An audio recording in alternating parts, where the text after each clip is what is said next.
دے دیجئے، کب تک قربانیوں کو دیکھتا رہوں گا؟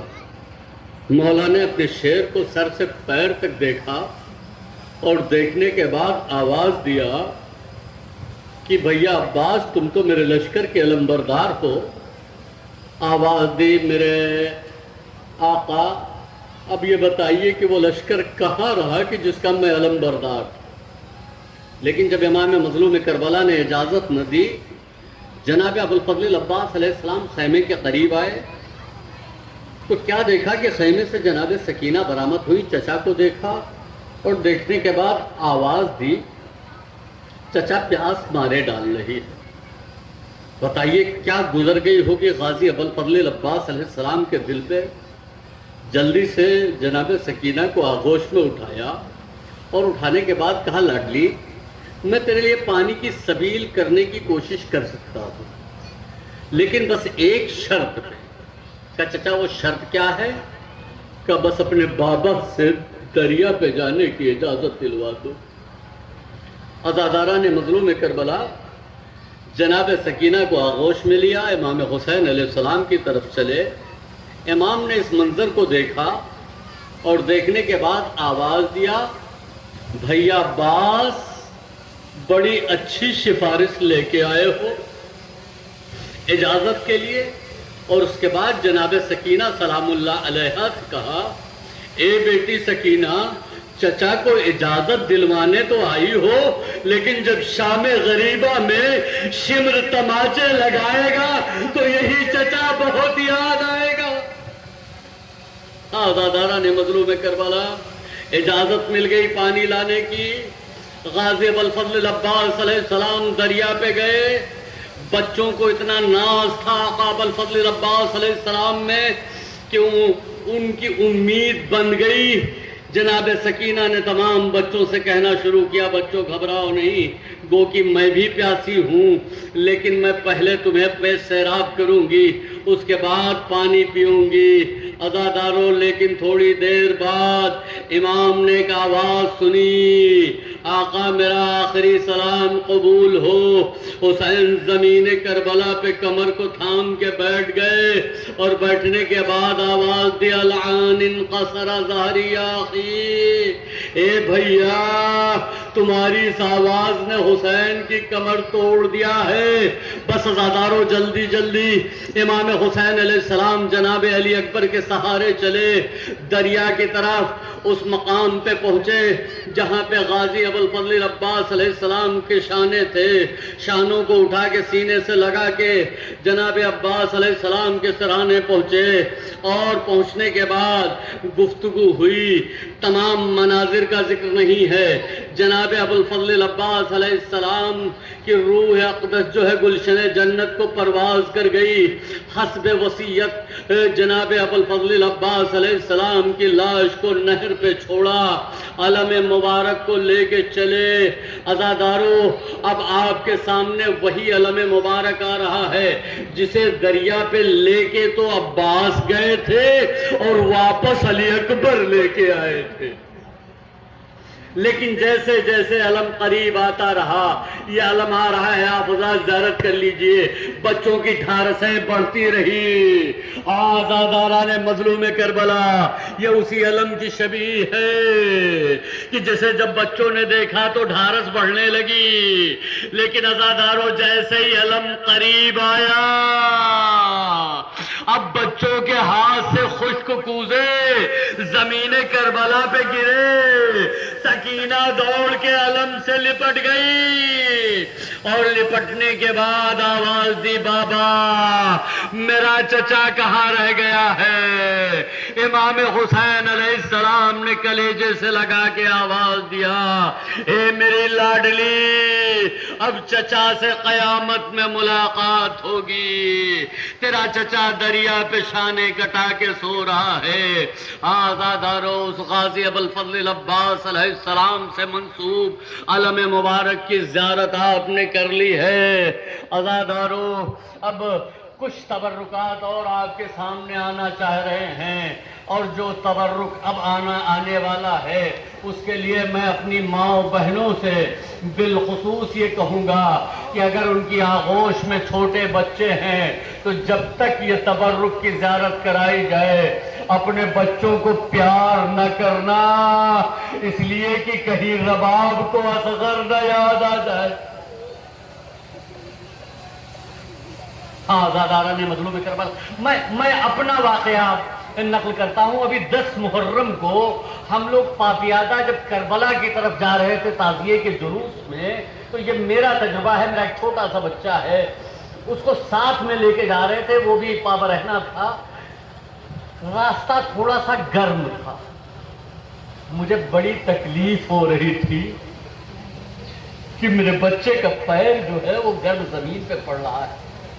چھوٹا سا بچہ بھی 4 سال سے کم ہے، تکلیف ہو رہی تھی، جبکہ بہت زیادہ گرم نہیں تھا، تھوڑا سا گرم تھا دھوپ کی وجہ سے۔ بس میں نے وہیں پہ سوچا، ہائے رے میرے مولا نے علی اصغر کو جلتی زمین پہ کیسے لٹایا ہوگا، میرے آقا نے علی اصغر کو جلتی زمین پہ کیسے لٹایا ہوگا۔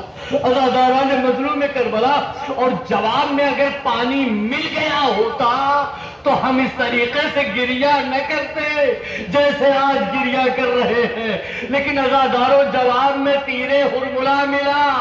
عزاداران مظلوم کربلا روایت بتاتی ہے کہ پہلا موقع تھا کہ جب امام مظلوم کربلا کے میدان میں عالم امتحان میں حسین کو سکتہ ہو گیا، تھوڑی دیر تک امام سکتے کے عالم میں رہے اور اس کے بعد خون علی اصغر کو چہرے پہ ملا۔ اب عزادارو، علی اکبر کی میت اٹھانے والا حسین، قاسم کی لاش کے ٹکڑے چننے والا حسین، اون و محمد کے لاشیں پہنچانے والا حسین جب علی اصغر کی پھول سی میت لے کے چلا ہے تو میرے مولا کی ہمت جواب دے رہی ہے۔ آگے بڑھتے ہیں، انا للہ و انا الیہ راجعون، پیچھے پلٹتے ہیں رزم بقضائہ و تسلیم لامرہ۔ ایک مرتبہ فاطمہ کے لال نے ہمت کو اججا کیا اور اججا کرنے کے بعد در خیمہ پہ آئے، آواز دی رباب اصغر کو لے جاؤ۔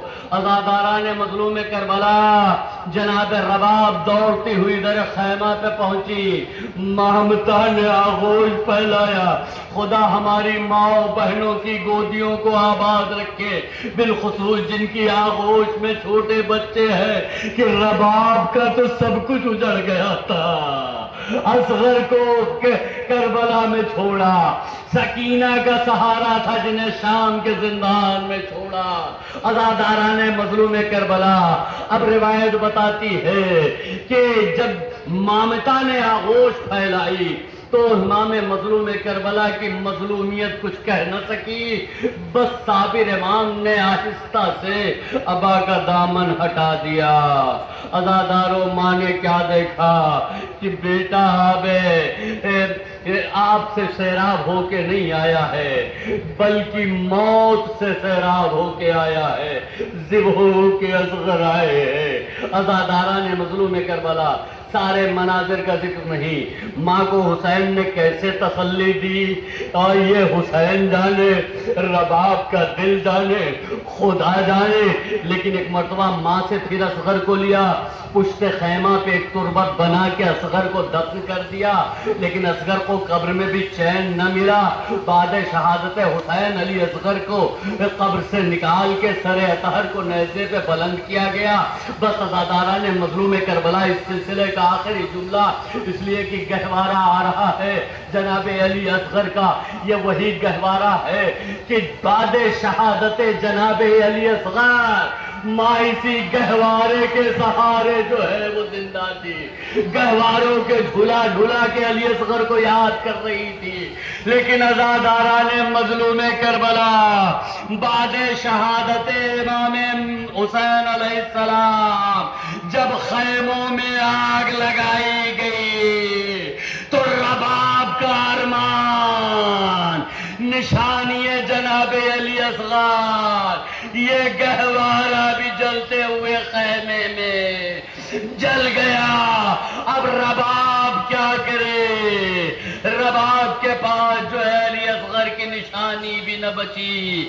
بہا سیری کے بعد علی اصغر کا سر تھا جو نیزے پہ بلند ہو تھا اور ماں فریاد کر رہی تھی، اے میرے لال اصغر،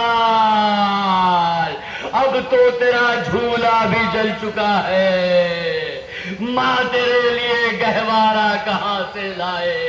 آزاداران مظلوم کربلا، آپ نے شہزادی رباب کو پرسا دیا، آپ کی گودیاں آباد رہیں، بچے سلامت رہیں، رباب مکمل طور پر اجڑ گئی، لیکن عزاداروں صرف رباب ہی نہیں اجڑی، کربلا میں ایک پہلو شکستہ بی بی جو بقی سے آئی تھی جسے فاطمہ کہتے ہیں، وہ بھی مکمل طور پہ اجڑ گئی۔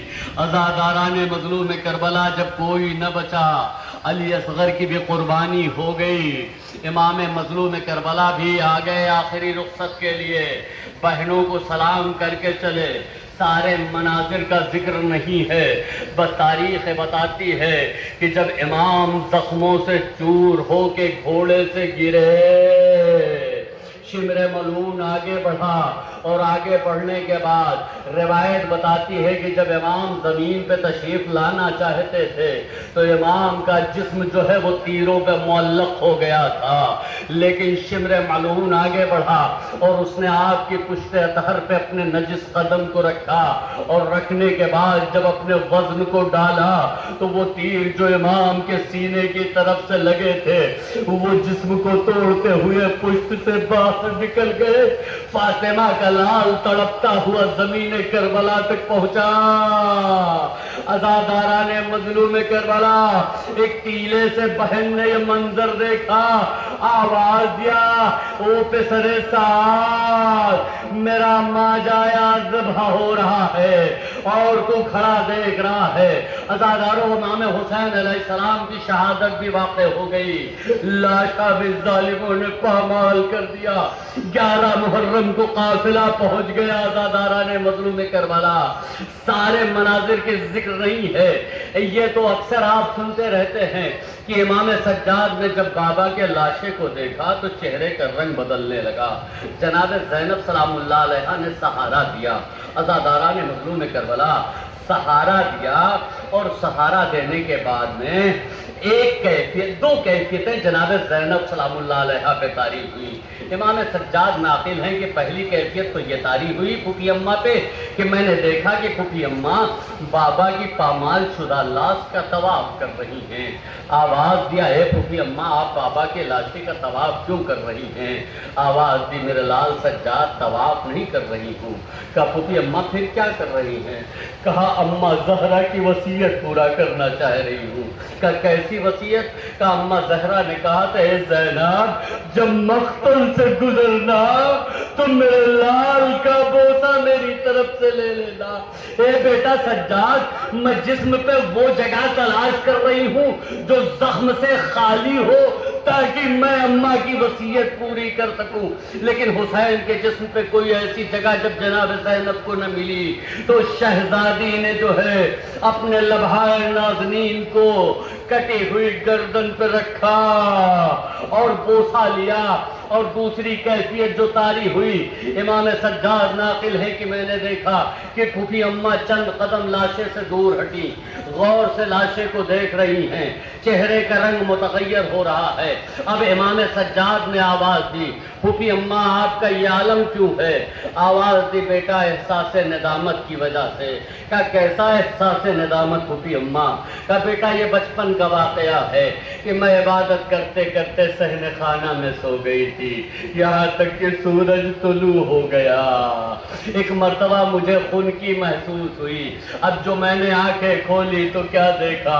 میرا بھیا حسین میرے اوپر ابا کا سایہ کیے ہوئے ہے۔ دل میں سوچا تھا کہ اگر کبھی موقع ملے گا تو میں اس کا بدلہ ضرور چکاؤں گی۔ بیٹا آج وہ موقع تو آ گیا ہے کہ میرے بھائی کی لاش جو ہے جلتی ہوئی زمین پہ ہے، لیکن بیٹا سجاد وہ زینب کیا کرے کہ جس کے سر پہ چادر بھی نہیں ہے؟ عزاداروں، یہ اسی حسین غریب کا تابوت آ رہا ہے، آپ زیارت کر لیجئے کہ جسے 3 دن تک قبر نصیب نہ ہوئی تھی۔ عزاداروں بیمار بیٹا تو تھا لیکن ہاتھوں میں ہتکڑیاں تھی، پیروں میں بیڑیاں تھی، گلے میں توکے خاردار تھا۔ عزاداروں 3 دن تک میرے آقا کا لاشا جلتی ہوئی زمین پہ کربلا میں پڑا رہا۔ عزاداروں تیسرے دن امام باعجاز امامت آئے اور آنے کے بعد بنی اسد کے لوگوں کی مدد سے سید سجاد نے قبر بنائی اور قبر میں بنانے کے بعد اپنے بابا کا لاشا اٹھایا اور اٹھانے کے بعد سپرد لحد کیا۔ عزاداران مظلوم کربلا، یہ اسی حسین غریب کا تابوت ہے جسے آپ نہایت احترام سے اٹھائے ہوئے ہیں۔ اے کاش کہ ہم کربلا میں ہوتے تو حسین کا جنازہ اس طریقے سے نہ ہوتا۔ عزاداران مظلوم کربلا، آپ نے مولا حسین کا بھی ماتم کر لیا، تابوت کی زیارت کر لی۔ اب عزاداروں جو شبیہ آپ کے سامنے آ رہی ہے زیارت کے لیے، اس کے لیے یہی کہنا ہے کہ جب کربلا میں بازار شہادت گرم ہوا، ہر ایک شہید ہونے لگا، تو امام مظلوم کربلا یا تو لاشا خیمے تک لاتے رہے یا تو خبر شہادت لاتے رہے۔ جناب ابوالفضل العباس کا علم لے کے آئے، لیکن عزاداروں جب امام مظلوم کربلا کی شہادت ہوئی تو اب کون تھا جو خبر شہادت حسین کو بہنوں تک پہنچاتا؟ بس ایک مرتبہ حسین کے وفادار راہوار نے اپنی پیشانی کو خون حسین سے رنگین کیا۔ عزاداروں یہ اسی راہوار کی شبیہ آ رہی ہے، آپ حضرات زیارت فرمائیے۔ عزاداران مظلوم کربلا، خون حسین سے پیشانی کو رنگین کیا اور رنگین کرنے کے بعد در خیمہ پہ آیا اور زبان بے زبانی میں بیویوں کو مخاطب کیا۔ بیویاں باہر نکلی تو اب کیا دیکھا کہ سواری تو آئی ہے لیکن سوار نہیں آیا، باگیں کٹی ہوئی ہیں، زین ڈھلی ہوئی ہے، خون سے تر ہے ذوالجنا۔ عزاداروں بیویوں نے حلقہ کر لیا، واہ حسینہ کی شور بلند ہونے لگا۔ عزاداران مظلوم کربلا اسی اثنا میں ایک 4 سال کی بچی آگے بڑھی، ذوالجنا کی گردن میں باہوں کو حمایل کیا اور آواز دی، اے بابا کے گھوڑے، میں نے تجھے منع نہیں کیا تھا کہ بابا کو مقتل میں نہ لے جا، اس لیے کہ جو صبح سے مقتل میں گیا ہے کوئی واپس نہیں آیا ہے۔ اے ذوالجنا، اتنا بتا دے کہ جب شام غریبہ میں شمر تماچے لگائے گا تو یہ سکینہ کسے آواز دے گی؟ الا لعنت اللہ علی قوم الظالمین وسيعلم الذين ظلموا أي منقلب ينقلبون. ماتم